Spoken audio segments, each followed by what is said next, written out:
Bien, c'est le retour de la pluie et c'est aussi le retour des grosses news.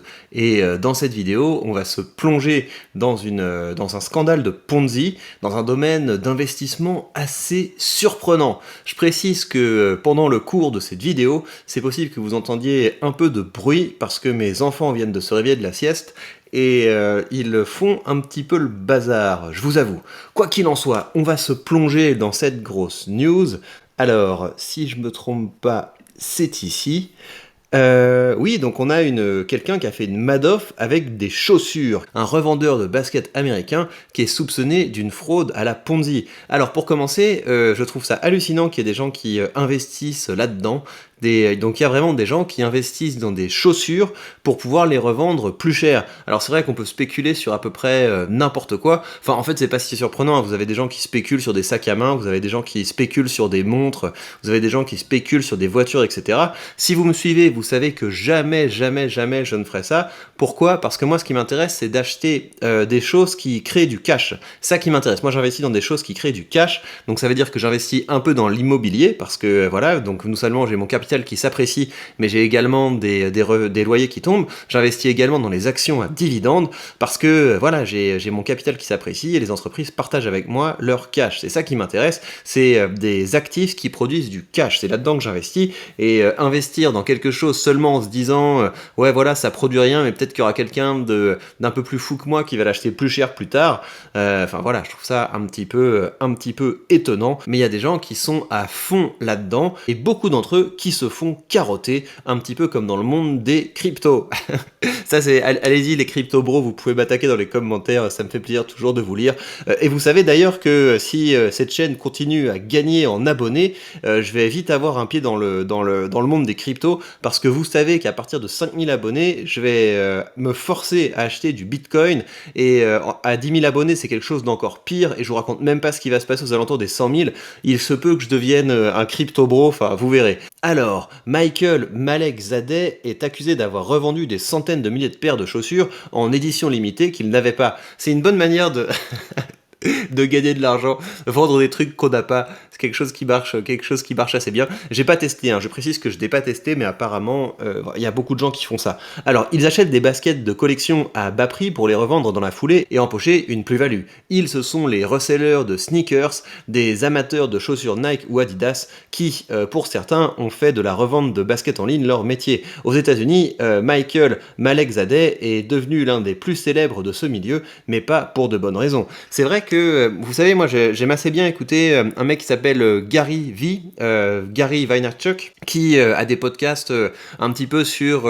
il parle beaucoup d'honnêteté en ce moment, ce qui me saoule un peu, mais sinon il parle beaucoup de bah voilà, comment est-ce qu'on fait pour se motiver, pour travailler, pour atteindre nos objectifs, pourquoi est-ce que c'est tellement important de publier du contenu régulièrement, etc. Donc c'est quelqu'un que j'aime bien, et tout le temps dans ses exemples, il parle de gens qui ont des business de chaussures. Ça m'a toujours paru étonnant ce business de sneakers, mais apparemment ça concerne quand même beaucoup de gens aux États-Unis. Dites-moi dans les commentaires si vous êtes dans ce business ou si vous achetez des objets en espérant que ça va prendre de la valeur, ça m'intéresse. C'est dans l'Oregon, son état d'origine et berceau du groupe Nike, que Michael Malek-Zadeh a lancé en 2013 Zadeh Kicks LLC, son entreprise de revente de sneakers. Depuis son dépôt, il proposait des baskets très recherchées à des prix inférieurs à ceux du marché, relate Bloomberg. Problème, le revendeur, aujourd'hui âgé de 39 ans, affichait ses tarifs alléchants avant même que les fabricants ne commercialisent le produit. Ouais, c'est c'est un excellent business quand même.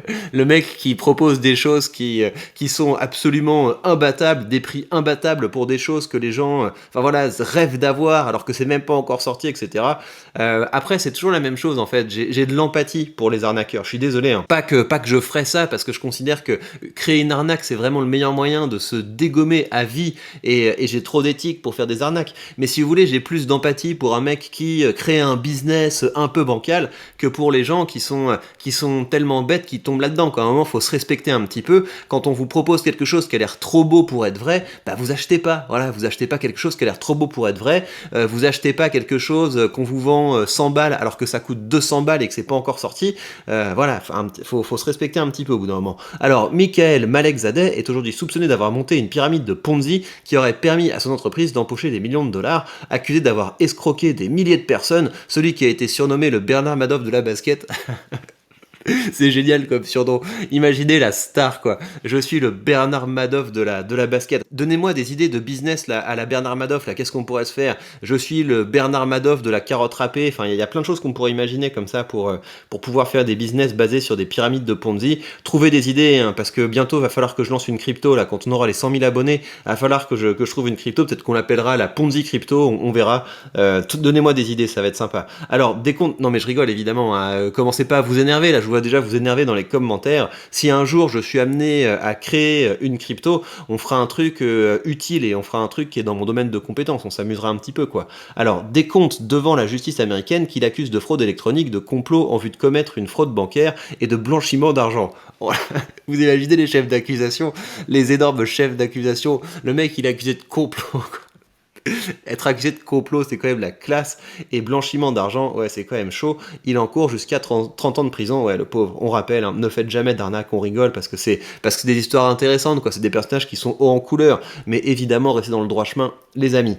Alors, des milliers de clients lésés. Selon les procureurs, Malek Zadeh prenait des précommandes, encaissait l'argent pour des milliers de baskets qu'il n'avait pas et ne pouvait pas obtenir, du moins à des prix commercialement intéressants, explique Bloomberg. Ouais, c'est fou, hein, un mec qui crée dans sa tête ce plan-là, faire un site internet où tu proposes des choses qui n'existent pas, que tu pourras pas avoir, encaisser l'argent, c'est vraiment vivre comme si demain n'existait pas, quoi. C'est des profils qui sont quand même assez dingues. Alors certains acheteurs qui commandaient parfois une centaine de baskets ont malgré tout reçu les produits et ont pu se faire un bénéfice en les revendant en ligne dans la foulée, mais d'autres, victimes du système mis en place, n'ont pas eu cette chance et ont perdu des milliers de dollars. À ces clients qui n'ont jamais vu la couleur des sneakers commandés ou qui en ont reçu qu'une partie, Michael Malek Zadeh proposait des cartes cadeaux en guide de compensation afin de préserver sa trésorerie. Ouais, mais c'est une bonne idée. T'inquiète, j'ai vu plein de gens qui se sont fait arnaquer comme ça au début des cryptos. Au début du monde des cryptos, il y avait plein de gens qui disaient regarde, c'est un projet, regarde, c'est en train de prendre 30% par jour, c'est absolument incroyable. T'inquiète, c'est super facile de retirer ton argent, mais si t'es pas content, tu peux retirer tes bénéfices, t'inquiète. Voilà, pas aujourd'hui, peut-être pas demain, mais t'inquiète, ça marche, tu vas pouvoir retirer ton argent, etc. C'est exactement ça, c'est des grosses pyramides de Ponzi. Tout est fait pour que les gens mettent leur argent et ne puissent pas le ressortir. Donc c'est complètement fou. En fait, ce qu'il faisait, j'imagine, c'est qu'il se débrouillait pour faire rentrer de l'argent de personnes à qui il n'envoyait pas de produits. Avec cet argent, il l'utilisait pour satisfaire les commandes des premières personnes qui étaient rentrées dans le système. Et il se disait, bah voilà, tant que ça tient, je vais être capable d'honorer certaines de mes commandes et de faire patienter les autres. Donc il avait une... C'est pas idiot, en fait, comme système. Proposer des choses qui sont tellement folles que les gens vont payer. On utilise cet argent, on en garde une partie, et avec l'autre partie de l'argent, on honore certaines commandes pour que le truc ait pas l'air complètement foiré, comme ça on peut avoir quelques bons commentaires de gens qui disent j'ai bien reçu mes chaussures et machin truc. Donc ouais, c'est pensé. Et je sais pas en fait comment ça marche, si le mec a pensé tout dès le départ, ou si s'est lancé dans un truc et au fur et à mesure il a commencé à déconner. Ce serait intéressant de savoir à quel point le mec avait planifié ce projet-là. Alors si ce schéma a fonctionné pendant des années, c'est une paire d'Air Jordan en émission limitée, la 11 Cool Grey, qui a provoqué la chute de Malek Zadeh. Bon, on va quand même regarder ce que c'est que cette chaussure, hein, qu'on soit pas venu pour rien. Alors, qu'est-ce que c'est que cette paire de pompes? C'est tout? C'est ça qui fait rêver les gens? Ouais, ouais. Je sais pas, je trouve que la semelle est un peu trop grosse et un peu trop blanche. Ça me fait pas rêver ça me fait pas rêver et puis mais je suis pas quelqu'un qui est très habile en fait. Quand j'ai de l'argent, j'aime bien l'investir directement dans des actions. Moi je suis pas quelqu'un qui fait tellement attention à mon apparence. Y a des gens qui ont des trucs comme ça. Ouais, moi je regarde les chaussures de quelqu'un et ça me dit beaucoup sur sa personnalité, etc. Viens me le dire en face, que t'aimes pas mes chaussures, tu vas voir ma personnalité, espèce de petit trou de balle là, hein, dans ton fauteuil Charles Hems là. Viens me dire en face que les mecs qui font pas attention à leur style, c'est des mecs qui ont abandonné dans la vie ou je sais pas quoi. Je gagne plus que toi, moi, mon pote, hein, donc tu fais bien attention. Voilà. Petit pétage de câble contre les petites zoulettes superficielles qui pensent qu'on peut se permettre de juger quelqu'un à son apparence. Respectez-vous un peu, soyez moins superficiel que ça. Alors voilà, je pense que j'ai pété un bon petit câble, mais c'est aussi pour ça que vous venez, hein, on vient pour s'amuser, on prend le temps, voilà. Alors que Nike fixait le prix de la paire à $225, Zadeh Kicks LLC les proposait à $115 avant même la sortie du modèle en décembre dernier. dernier. Ouais, donc c'est ça. Ça permet de faire rentrer énormément de thunes. Ces thunes, il l'utilise pour satisfaire certaines commandes. Les autres, il les fait patienter, mais en tout cas, lui, il a la thune, il peut l'utiliser. C'est complètement fou. L'engouement a été immédiat. Malek Zadeh a vendu un total de 600 000 paires. Waouh! Donc le mec, c'était vraiment pas la petite arnaque de... C'est quand même de la grosse arnaque, quoi. Il a empoché 70 millions de dollars. Seul problème, il ne disposait en réalité que de 600 paires, que de 6000 paires. Ah ouais! Ah ouais, c'est un ouf. Donc c'est quelqu'un qui a complètement craqué, quoi. C'est quelqu'un qui a craqué, qui s'est dit il y a de l'argent qui arrive, il y a de l'argent qui arrive, et qui l'a consommé comme si demain n'existait pas. Donc je pense pas que ce soit un grand planificateur. C'est ce mec-là? C'est ce mec-là? Ok. Non, lui c'est James, c'est James, collectionneur de sneakers. Bon, c'est qui Michel Malek Zadeh? Moi j'ai Malek Zadeh, j'ai envie de voir à quoi il ressemble, moi. Allez, on va voir ça. Et lui? C'est lui dans son entrepôt de chaussures? C'est ce mec-là? Saisi historique par le FBI, donc c'est ce mec. C'est lui là? Ouais, ok. Il me fait penser à Casey Neistat, vite fait, de très loin, de côté, etc. Bref, alors, on continue. Désolé, hein, Casey, je t'embrasse, hein, je suis désolé de t'avoir comparé à un margoulin. Alors, depuis l'épisode des blablabla, le FBI, son entreprise, quand elle... Donc, on en était où là? Alors depuis l'épisode des Air Jordan, non les gars c'est Air Jordan, hein, faites gaffe, hein. Eleven Cool Grey, Michel Malek Zadeh a fait objet d'une enquête judiciaire. Le FBI a saisi 6,1 millions de dollars en espèces à son domicile, ainsi que des montres et environ 1000 paires de sneakers de sa collection personnelle. Le mec, il avait une collection de 1000 paires. Malek Zadeh aurait par ailleurs dépensé une grande partie de ses bénéfices pour s'acheter des voitures de marque Bentley, Ferrari et de Lamborghini. Ouais, c'est n'importe quoi. Le mec, c'est juste un joueur de casino, quoi. Mettre ses thunes comme ça dans des caisses, mais à quoi ça sert? À quoi ça sert? Pourquoi est-ce que t'as pas investi ça dans des trucs qui te permettent de gagner plus d'argent? Enfin, c'est complètement fou. Tu dépenses tout ton argent dans des habits et accessoires de mode, mais mon gars, c'est pas ça qu'on appelle la classe. La classe, c'est pas être chic dans sa manière de s'habiller. Alors, il se serait également payé des sacs, des bijoux, des fourrures, des montres. C'est une zoulette en fait, le gars. Des montres Louis Vuitton pour un total de 3 millions de dollars. Son entreprise Zadeh Kicks, Zadeh Kicks, c'est drôle. Vous vous souvenez les Kicks, les petits miel pops là, c'est les céréales là, c'était cool les Kicks avec le requin sur la boîte. C'est dommage, ça n'existe plus ça. Mais son entrepôt abriterait encore 60 000 paires de baskets, 60 000 paires quand même, selon le séquestre nommé par le tribunal fédéral. La vente de ces sneakers fait partie des options mises sur la table pour rembourser une partie des clients. Tac, tac, tac, d'autant que ces chaussures en édition limitée ne sont pas des imitations. Aux yeux des experts de cette industrie, la façon dont Michael Malek Zadeh s'est procuré autant de paires demeure d'ailleurs un mystère. Selon son avocate, il a volontairement remis Zadeh Kicks et tous ses actifs à une séquestre et a fourni des millions de dollars de ses actifs personnels, y compris de l'argent des centaines d'objets, blablabla, au gouvernement fédéral. Il l'a fait en sachant que ces actifs serviraient à faire en sorte que les parties qui ont subi des préjudices financiers obtiennent une réparation juste et équitable. Ouais, il est sympa en fait, c'est un mec bien.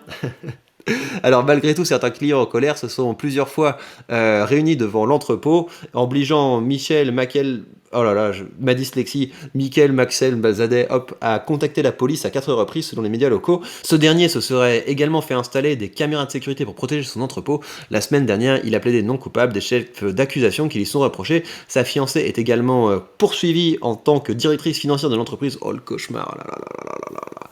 Le procès doit débuter en juin 2023.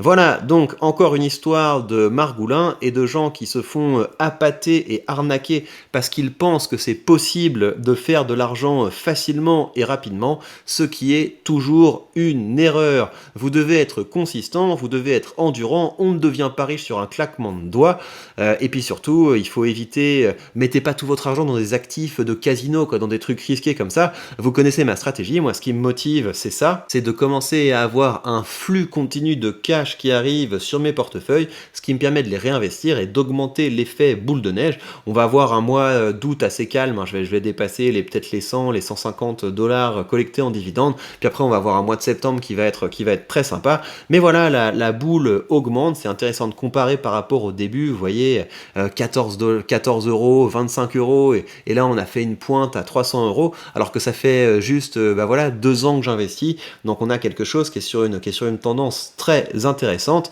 Et vous savez que si vous aussi, vous voulez commencer à investir pas dans des pyramides de Ponzi qui vous mettent des étoiles plein les yeux, mais investir dans de belles entreprises comme celles que j'ai dans mon portefeuille, qui font des bénéfices, qui créent des produits, qui règlent des problèmes et qui partagent les bénéfices avec vous, sous forme par exemple de dividendes ou de rachats d'actions, eh bien vous savez que vous avez sous cette vidéo le lien vers le courtier que j'utilise, et en suivant ce lien, vous pourrez bénéficier d'une action gratuite dès que vous créditerez votre compte. Et voilà, mes chers amis, prenez bien soin de vous et à très vite pour de prochaines news.